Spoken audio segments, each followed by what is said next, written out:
Why was their church blown up? Why were they killed in that hospital? Like, what is this?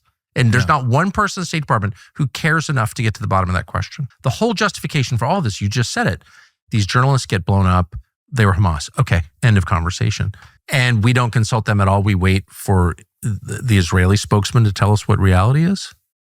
Tucker Carlson recently exposed Israel's control over the U.S. government, and in particular, our foreign policy apparatus. And in this clip, he gets into all the negative consequences that result from that unholy alliance and what it means for everyday Americans. Now, this is in the context of a conversation with a whistleblower from the State Department recently fired because he objected to the Israel First mentality. So let's get his take on this. Please like the video and subscribe to the channel. This is my issue that I noticed from the get-go, the constant deferring to Israel. It was like waiting for some statement, like let them speak first. And then on Monday, Israel said, all Hamas, which is a throwaway line that they've used. All Hamas meaning what? They're journalists. We're all Hamas? Yeah, or at least on us, if I remember correctly. And so they brushed that away. Were they? Look, my point when I heard that was, what does our intelligence say? If they were like being super strict and said, hey, we're gonna triple check using our US intelligence of who these people are, maybe, right? I still don't agree with cutting the condolences line, but sure. But why is there, Israel said this, done. We don't have intel services? Right. So what's with the instinct to defer to Israel when we have the entire apparatus that could check that? And then by Tuesday, we've got like 17 different intelligence services in this country that take, $1 trillion a year or whatever their actual budget is. And we don't consult them at all. We wait for the Israeli spokesman to tell us what reality is. Awful. Is that what you're saying? Yeah. And how is that America first? Right.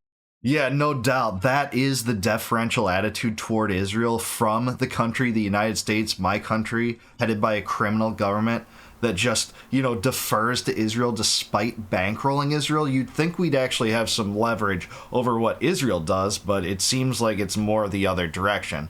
And to be clear, he's talking about Anas al-Sharif, who was a Palestinian journalist covering the crisis in Gaza, the genocide in Gaza, the starvation campaign in Gaza, that the IDF just said is Hamas. Blanket throwaway statement, as they always do, to justify all their murders, including the collateral damage of women and children, by the way. They must just be Hamas too, or else they were human shields. If they don't want to say they are Hamas, they're human shields, so their deaths are somehow justified, and we're just supposed to, wash our hands clean and walk the other way. That's what they do. But Anas al-Sharif, they accuse of being Hamas, but have never laid any evidence down supporting that on the first place. He was a guy that a lot of people trusted to cover this war, and he just got murdered by the IDF, like all the other women and children and innocents in Gaza that they drop bombs over their heads. Right? This whole apparatus of of mirroring certain Israeli statements and waiting for them to comment first was something that I found tragic. It was odd, and that's what ended up happening by the press briefing that Tuesday. We're like, we refer you to Israel, which was a line that popped up in my press guidance way too often. So we don't have a position on it.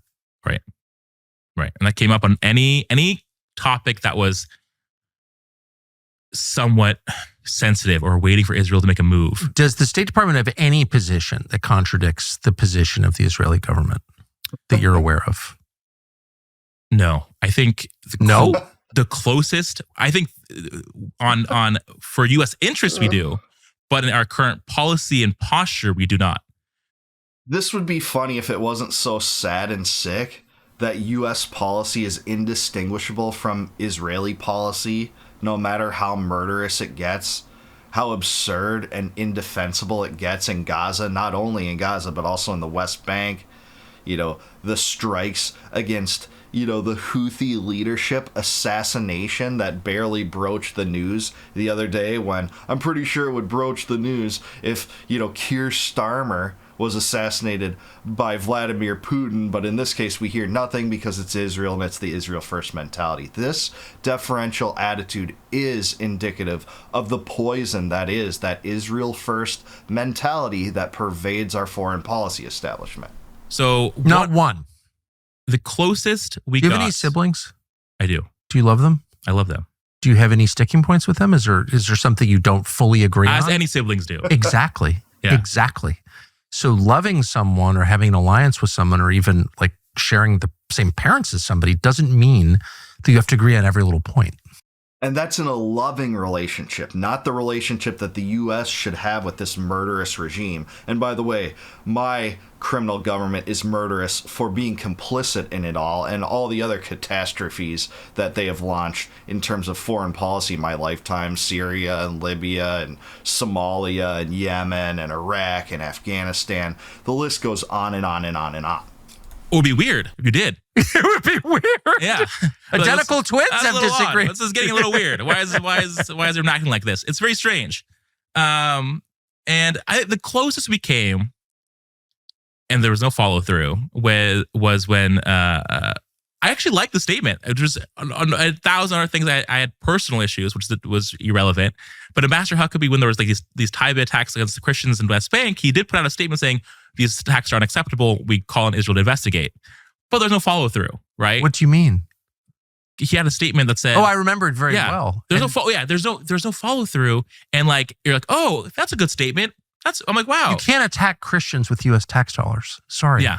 Yep. And not allowed. Yep. I don't care who you are. And it was one statement, and there was no like. And if we got questions, like, hey, what's the status of the investigation? We freed Israel, right? So no one at the State Department looked into it? Not that I saw. It's like talk to my boss over in Israel, over in Tel Aviv.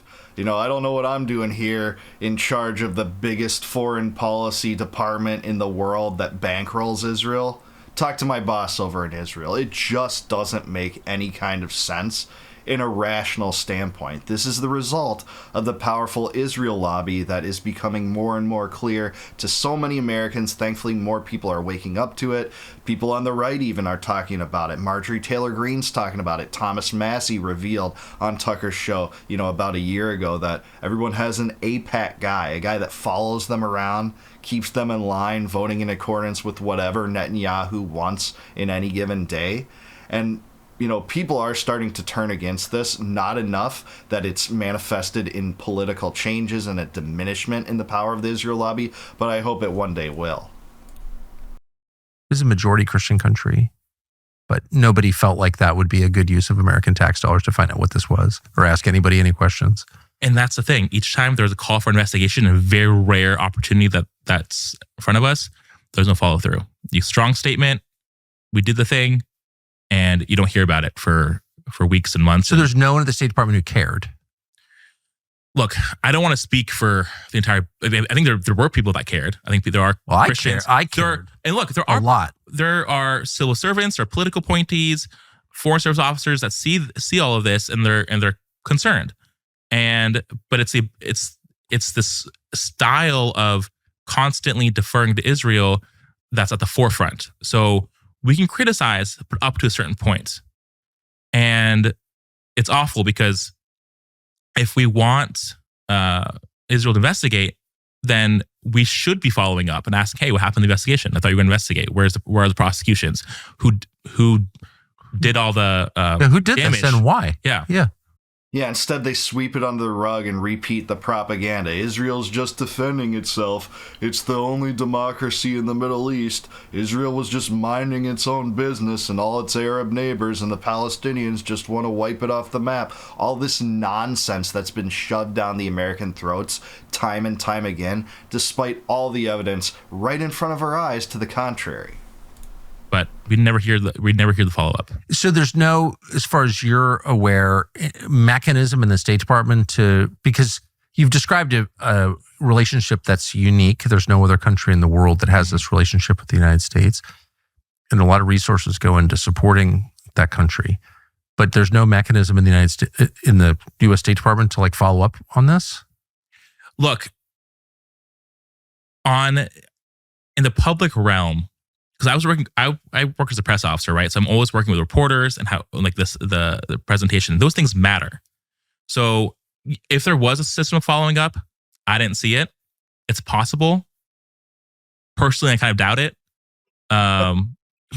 Of course, hey, I gotta give it to this guy. This guy's honest, and I appreciate his honesty.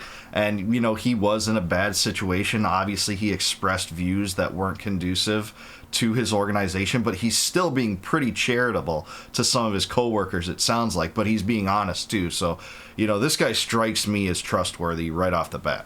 But on the public if they'd realm, followed up, you would have known about it, because what if somebody asks you? right? And you would think that if there was follow up, you'd want to advertise it too. Like, hey, we followed up. But the preference was to defer and deflect and give Israel Nobody more gives time. a shit. You persecute Christians with American tax dollars. Nobody cares. Yeah. Sorry, you're making me mad. No, it's just it's frustrating. I know, it is frustrating to see people get shat, because it's not a neutral situation. Like, some people are winning and some people are losing. And if the losers are people that you didn't do anything wrong, the Christians aren't in Hamas. Like, what's their crime? Look, the scenes are horrific. So on a human level, it shouldn't matter. But if that's the whole thing of having Ambassador Al-Kubi there, it's like, at least maybe you'll care about this. And then, you put a strong statement out, but don't follow up. Yeah, they don't care at all. What's the point? Yeah, right. The blanket statement that, they are just all Hamas doesn't exactly necessarily apply beyond scrutiny when it comes to Christians that they murdered there in a church. And that wasn't even the first church that they bombed, by the way. Actually, Justin Amash, the former congressman, lost a close family member in a bombing months ago before this, and the whole thing is catastrophic. They never have any answers, and when it comes to Christians being assassinated by the Israeli government, our own State Department, our criminal government, looks the other way and just defers to Israel. Well, what do they say about it? I'm deferring to Netanyahu, war criminal Netanyahu. This is a total scheme. The self-described Christians don't care at all about the Christians. And by the way, the whole justification for all this, you just said it. These journalists get blown up. They were Hamas. Okay, end of conversation. No one can plausibly claim that a Christian family are in Hamas. Okay, so tell me, you can't claim that they're in Hamas while simultaneously claiming that Hamas is a group of jihadis. They're Islamic extremists, which they also claim constantly, which I don't know if that's true, by the way. Seems more like a political organization, but whatever it is, they're telling us constantly they're Al-Qaeda. So it can't also be true that Christians are a member of Al-Qaeda. Sorry. Yeah. Yeah, you can see how our own government did this during the war on terror too. It's the same propaganda scheme, just being directed in a different theater in the world. This is the neocon mantra. This is the Israel first mantra. This is the Israel first mentality in action. We see it in front of us. To call it vile would be an understatement. Yeah. So then we know they're not in Hamas. So why did they get killed? Why was their church blown up? Why were they killed in that hospital? Like, what is this? And there's not one person in the State Department who cares enough to get to the bottom of that question. Yeah. And all I saw, President Trump did call Prime Minister Netanyahu. Netanyahu gave an apology for the church that was attacked in Gaza. One of many. But there's never follow-up. There's never like, hey, this is the prosecution. This is where our investigation landed. It's this quick 2-hour brush on the rug, put a statement out, and then you don't hear anything ever again. Yeah. Wow. Okay. Yeah, I don't blame that last response from Tucker. This would leave anyone speechless. Like, this is the ramifications of the unique U.S.-Israeli relationship. As John Mearsheimer said, it's easy to see why a real thinking person using reason would believe that Israel's an albatross around the neck of the United States. This bears no benefit for the American people that have to fund this, that finance this criminal behavior, while our own government looks the other way at Netanyahu's atrocities and Zionist ambitions for greater Israel, the idea that Israel's going to expand its borders farther than they are into the West Bank, laying claim to parts of Syria and Lebanon, which they're doing right now as they prepare to invade Gaza and occupy it. And all these atrocities are just ignored. But what's crazy about this to me is this was just scratching the surface on the nefarious results and consequences of the U.S. relationship with Israel, you can look at any number of things. How, Israeli officials, including Netanyahu in 2002, were agitating U.S. congressmen to support the overthrow of Saddam Hussein. And in his testimony, which you can see out there on the internet, he says, "I can assure you, positive reverberations will break out among the region if Saddam is deposed." All that nonsense, talking about how Assad needed to be deposed in Syria too, which would have the U.S. siding with Al-Qaeda under Operation Timber Sycamore, funded by the CIA and U.S. aid to the tune of $15 billion. That finally happened, and now the leader of Syria is a former emir of Al-Qaeda who fought U.S. forces in Iraq. It's al-Shara, Jolani, he's sometimes called. Villainry on behalf of Israel, overthrowing Gaddafi. Israel wanted to overthrow Gaddafi. And guess what is the only country left on the 7-country list on the clean break memo as a result of the clean break policy that Israel wanted to depose but hasn't yet? Iran. And I don't think it's any coincidence that the U.S. joined in on that strike against Iran recently, and I don't think we've heard the end of that. If anything, this incentivizes the Iranians to actually seek out a nuclear weapon now. Such a counterintuitive policy that shelled U.S. diplomatic attempts to normalize relations with Iran again, as they were from 2015 to 2018. Probably the only good foreign policy thing that Obama ever did. Trump tore it to shreds because Netanyahu didn't want that. Why? Why didn't he want a U.S. inspections regime in Iran with confirmations that they're not enriching uranium beyond a certain amount?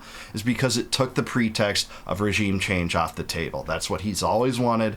The Israeli Likudniks have always talked about it, going back to the days of Menachem Begin and Ariel Sharon and Netanyahu himself, who seems to be more in control of the U.S. presidency than our president most of the time. I hate to say, but I appreciated this interview. It did scratch the surface on the negative results of this unholy alliance, but there are far more, and we talk about them on the channel all the time. I do want to hear from you, though, down below. What is the worst consequence of the U.S.-Israeli relationship, either domestically or based on foreign policy? Let me know down below. And is Tucker Carlson and his guest right about this? Let me know in the comments. Please like the video, subscribe to the channel, also subscribe to Tucker. Really appreciated this interview. This guy's heroic, by the way, to speak out about these things, by the way, as far as I'm concerned. And please consider becoming a YouTube member. If you click the join button below, you can help support the channel, and in return, I'll give you access to all my videos before they go live to the general public on YouTube. And until I see you guys next time, no more war, no more debt, no more inflation, and no more empire. Peace out, guys. Catch you in the next one.